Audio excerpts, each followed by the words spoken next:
Hi boys and girls, it's Shane and this is my new Murphy bed. We just finished building this and it's not really finished. This is going in my sci-fi house. We need to make it look a lot better. So we need to do some sanding on it. I'm going to be using my favorite sander. This is my Bosch GET756. It'll hook up to a vacuum. It has amazing dust control, but we're going to spend some time sanding this up. It's important while sanding to make sure to not put too much pressure on the sander. Just kind of let the weight of the sander do its work. If you're pushing down on it really hard, you can create some spiral patterns. It's just a lot of extra work. It doesn't make it go any faster. It wears your sandpaper out quicker. It wears your sander out quicker. Those sanding pads, especially on a nice sander like this, cost about $30 or $40 a piece. So you don't want to cause any damage. Just let the weight of the sander do its job. Looks like I made a couple of mistakes with my nail pew. As you can see, that's a little nail poking through here. And then there's another one right there.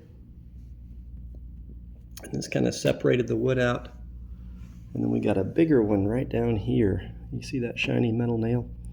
So those little uh-ohs are going to be not too big of a thing for us to fix, but we do have to take care of it. The way we're going to take care of that is with this little nail set here from Stanley. It's just got a little cupped end on it. I'm going to find that nail and put it right on it, just like that. Now I'm just going to take my trusty hammer and give it a tap right here on the back. Okay, well, that's set mostly. We're going to go one more time just to make sure it's in there nice and deep. Okay. To fill these holes, we're going to use Durham's Rock Hard Water Putty. I like to use an old paint tray whenever I go to mix this up. And we're not going to need a whole bunch, but I'm going to definitely mix a little bit more than we need just to make sure we're good on this. Now we just mix with a little water. After stirring for a little bit, it kind of gets pasty. I'll just take a little bit and mash it into that spot with the hole. I want to overbuild it. So I built up some putty across this seam. Any nail spot on here I've gotten covered with a little bit of the putty.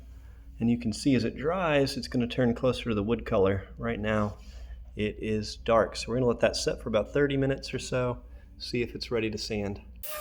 When we do sanding, it's important not to make perfect your goal. Perfect is a silly goal. You'll never be perfect.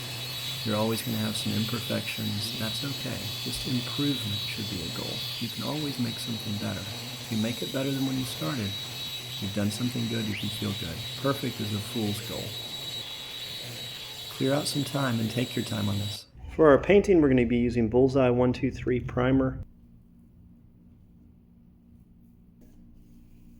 And in this space, we're going to be using some grays.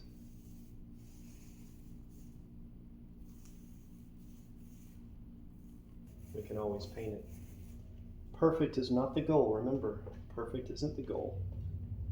If you make perfect your goal, you're always going to be disappointed because you're never going to be perfect. Instead, improving is the goal. We want it to be better than when we started.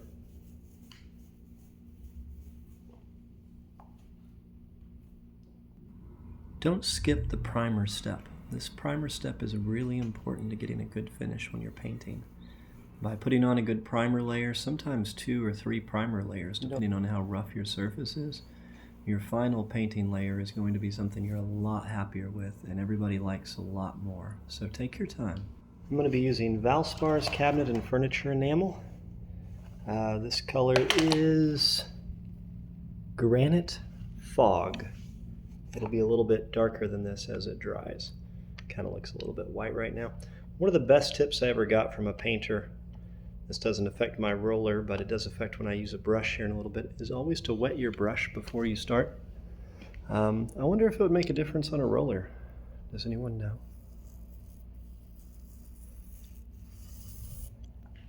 This cabinet and furniture paint I like. For one, it dries really fast. It's easy to clean, which is important for us since we have to clean this very fast as an Airbnb. Often as I get to the end of a project, I almost get a little sad. Like I wish the project could keep going. It's almost like playing a video game or, like Minecraft in real life. I'm building this cool thing and I'm going to be done with it. And then what am I going to do? I'm going to be doing something totally different. Maybe athletes, or like if you're a race car driver getting to the end of your Stanley Cup race or something and you're going to win, you're on the final lap, do you almost have a, oh, this is amazing, this is exhilarating, I'm sure there's a huge excitement that goes through with it, but then you cross the finish line, and then what? Does that exhilaration go away? Are you immediately focused on the next race or the next project in my case? Or are you just totally satisfied and happy with your situation? It always feels good to finish a project, but the process of getting to the finish, that's a huge part of the fun and the enjoyment as well. Oh well, we're almost done with this one. Let's just enjoy it. We're at the finish line, so to speak. Let's be exhilarated with it. Here we go.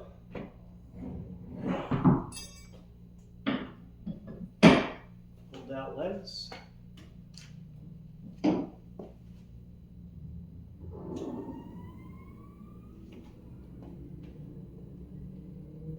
Now the weight of the mattress will make this go a little faster, although it's still supposed to be kind of slow like that.